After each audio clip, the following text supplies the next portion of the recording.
ஜானகி சந்தியா சீரியல்ல இப்போ ராட்டகாசமான ப்ரோமோ வந்திருக்கு. ஸ்கிப் பண்ணாமல் ஃபுல்லோடையும் கேளுங்க. அதுக்கு முன்னாடி இந்த வீடியோ பிடிச்சிருந்துச்சுன்னா லைக் பண்ண பாருங்க. ரொம்ப பிடிச்சிருந்துச்சுன்னா நம்ம சேனலுக்கு வந்து சப்ஸ்கிரைப் பண்ணி கண்டினியூஸாக ஆதரவு வந்துட்டாங்க. ரகுராம் தன்னந்தனியாக மாடியில் வந்து இருக்கிறப்ப யோசிச்சுட்டு இருக்காங்க. கிஷோர் சொன்னது எல்லாத்தையும் நான் கடைசி வரைக்கும் சந்தியாவுக்கு ஒரு நல்ல ஹஸ்பண்டாக இருந்ததே இல்லை. என்ன பிடிக்கும் என்ன பிடிக்கலன்னு நான் யோசிக்கவே இல்லை. எனக்கு பிடிச்சது தான் சந்தியாவுக்கும் பிடிக்கும். எனக்கு பணம் பிடிக்குங்கிறனால சந்தியாவுக்கும் பணம் பிடிக்கும் தான் கோடி கோடியாக வந்து சம்பாரித்து கொடுத்தேன் அப்படின்னு சொல்லிடுறது எல்லாத்தையும் வந்து யோசிச்சுட்டு இருக்காங்க அந்த இடத்துல. அப்போனா நம்மளும் வந்து ஒரு கிஷோராக தானே இருந்திருக்கோம். நம்ம என்ன பண்ணணும், இனிமேட்டாவது நம்மளோட சூழ்நிலை எல்லாத்தையும் மாற்றணும். ஜானகிக்கு பிடிச்ச ஹஸ்பண்டாக வந்து இருக்கணும். இல்லைனா இது மாதிரி விஷயம்லாம் நம்ம மண்டைக்கே வந்து ஏறி இருக்காது. பாவம் தானே ஜானகி. அவகிட்டே அன்பா பாசமாக பேசியிருப்போமா, சிரிச்சிருப்போமா, எங்கேயாவது தனியாக கூட்டிகிட்டு போயிருப்போமா. எப்போ பார்த்தாலும் குடும்பம் குடும்பம்னு மிகப்பெரிய பொறுப்பை வந்து அவகிட்ட வந்து ஒப்படைச்சிட்டோம். அவளுக்கும் அன்பு பாசம்லாம் இருக்க தானே செய்யும். சரி இனிமேட்டு நம்ம குணத்தை மாற்றிக்கலாம்னு சொல்லிட்டு யோசிச்சுட்டு இருக்காங்க அந்த இடத்துல. நம்ம ரகுராம் குழந்தைங்களை கூட்டிகிட்டு வெளில வந்திருக்காங்க. மாயாவையும் தனலட்சுமி அப்பன்னு பார்த்து நான் ஃபோன் பேசிட்டு வந்துடுறேன், நீங்கள் இங்கே இருங்கன்னு சொல்லும்போது பட்டணத்துக்கு வந்திருக்கோம். இந்த ஊர்லேருந்து ஏதாவது கண்ணாடி வளையல் என்ன ஏதுன்னு பிடிக்கும்னு வாங்கிட்டு போகலான்னு பார்த்தா யாருக்கு வாங்குறேன்னு சொல்லி நிச்சயம் தனலட்சுமிக்கு அவ்வளோவா வந்து தெரியாது. ஆனால் மாயா வந்து கிண்டல் பண்ணுவா. இப்போ என்ன பண்ணலாம் அப்படின்னு சொல்லி அதிரடியாக வந்து யோசிச்சுட்டு இருக்கப்ப நம்ம வந்து ஃபோனையே பேசிட்டு என்ன பிடிக்குமோ அதை வந்து வாங்கி கொடுக்கலான்னு சொல்லிட்டு யோசிக்கிறாங்க ரகுராம் அந்த இடத்துல.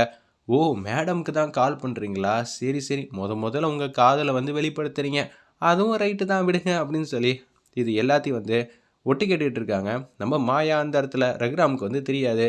ரகுராம் வந்து ஃபோன் அடித்தோன்னே யார் பேசுகிறது அப்படின்னு கேட்குறாங்க. நல்ல வேலை எடுத்தோன்னே வந்து ஜானகி எடுத்துட்டா, இல்லை வேறு யாராவது எடுத்திருந்தா அவங்களுக்கு புரிய வச்சு கன்வே பண்ணுறதுக்குள்ளே போதும் போதும் இருக்கும். நான் பட்டணத்தில் இருக்கேம்மா, உனக்கு என்ன பிடிக்குன்னு சொல்லு, நான் வாங்கிட்டு வந்துடுறேன். இது வரைக்கும் இது மாதிரி நீங்கள் நடந்துக்கிட்டதே இல்லையே, இனிமேட்டு இப்படி தாம்மா இருக்கலான் இருக்கேன். உனக்கு என்ன பிடிக்குன்னு சொல்லு, முதல்ல நான் வாங்கி கொடுக்குற பொருள் உனக்கு பிடிச்சதாகவே இருக்கட்டும். என்ன வேணுமா, எதுவாக இருந்தாலும் கேளு அப்படின்னு சொல்கிறாங்க அந்த இடத்துல. நம்ம ரகுராம் எனக்கு பஞ்சு மிட்டாய் தான் பிடிக்கும். ஓ பஞ்சு மிட்டாய் பிடிக்குமா, கண்டிப்பாக நான் வாங்கிட்டு வந்துடுறேன் அப்படின்னு சொல்லும்போது இங்கே எங்கடா பஞ்சு மிட்டாய் கடையை வந்து தேடுறது, அதுவும் நம்மளாம் வந்து பெரிய மனுஷன் மாதிரி இருந்துக்கிட்டு வாலண்டரியாக பஞ்சு மிட்டாய் சாப்பிட்லாமா அப்படின்னு சொல்லி கேட்க முடியாது. சரி எப்படியோ ஒன்று பண்ணலாம் அப்படின்னு சொல்லும்போது பஞ்சு மிட்டாய் கடையை நோக்கியே வந்து இருக்கா இல்லையான்னு பார்த்துட்டு வந்துட்டு இருக்காங்க. ஒரு வழியாக கடையை வந்து கண்டுபிடிச்சிட்டாங்க அந்த இடத்துல நம்ம ரகுராம். ஓ பஞ்சு மிட்டாய் கடையை கண்டுபிடிக்க தான் இவ்வளோ நேரம் வந்து அலப்பறம் பண்ணிக்கிட்டு இருந்தீங்களா, சரி சரி, எனக்கெல்லாம் பஞ்சு மிட்டாயெல்லாம் வேணாம் அங்கிள் அப்படின்னு சொல்கிறாங்க. தனலட்சுமி மாயாவுக்கு வந்து பஞ்சு மிட்டாய்னா எப்படி இருக்குன்னு தெரில, ஒரு வாட்டி வாங்கி கொடுங்க.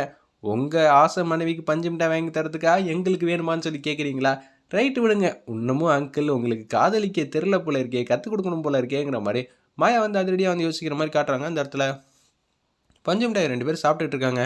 இதே எப்பட்றா வந்து ஜானகிக்கு வந்து வாங்கிட்டு போய் கொடுக்குறது.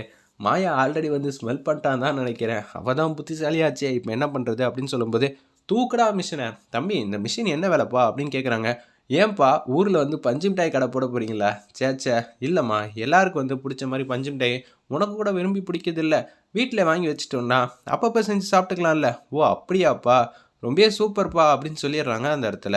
நம்ம தனலட்சுமி ஓகே ஓகே, கட்டின மனைவிக்காக பஞ்சு மிட்டாய் வாங்க போகிறோன்னு சொன்னால் எல்லோரும் தப்பாக நினைப்பாங்கன்னு சொல்லிட்டு தான் எல்லாருக்கும் வாங்குறேங்கிறீங்களா, சூப்பர் அப்படிங்கும்போது பஞ்சு மிட்டாய் மிஷின் எடுத்து வண்டி மேலே வச்சிடுறாங்க. வண்டி மட்டும் வந்து கிளம்ப ஆரம்பிச்சது வீட்டுக்கு.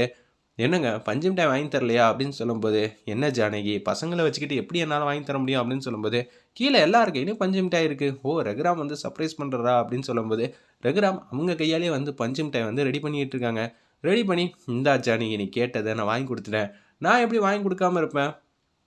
ஏங்க எனக்காக தான் அந்த மிஷின் வந்து வாங்கினீங்களா, சத்தம் போட்டு சொல்லிடாதம்மா, வேறு யாருக்கு அதுலேயும் விழுந்துற போது, நான் எல்லாருக்காகவும் வாங்கினேன்னு தான் சொன்னேன்.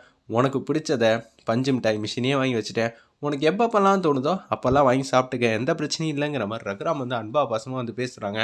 உனக்காக தானம்மா இருக்கேனா அப்படின்னு சொல்லி அவங்க காதலை வந்து ரகுராம் வந்து வெளியில் கொண்டு வர தரணும்.